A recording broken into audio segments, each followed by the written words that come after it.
imwe recipe yechicken stew iyo. So chekutanga unoboilisa chicken yako for only 5 minutes. Then woisa mafuta mupani, woisa nyama yako yese imomo, wobva waisa mild curry yeReal Premium Spice, a Portuguese chicken zvakare yeReal Premium, wobva wazopedzisira nepaprika. Then wopindura muriwo wako. Kana takutaura zvemaspice aiwa hai kumberi Real Premium ine maspice anonaka zvisingaiti. Then wobva waisa salt, wopindura zvakare. Your red onion,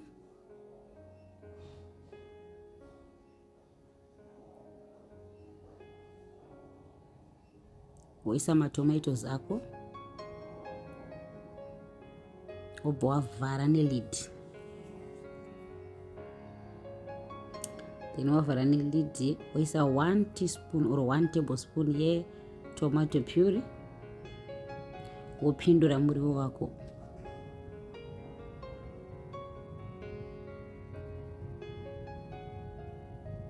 Then wovhara zvakare. Takasaone muri wako unyatsobikika zvakanaka, aiwa inonyatsotesta zvakanaka. Then wobva waisa chicken stock, wokwidibira for 5 minutes, wokudubura zvako, tanga wapindura muriwo wako.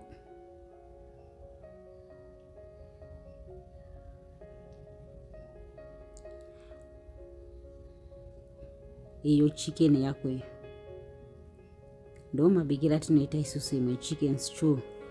Aiwa iyi kumberi. Please follow Auntie Joy Zimba. I love you.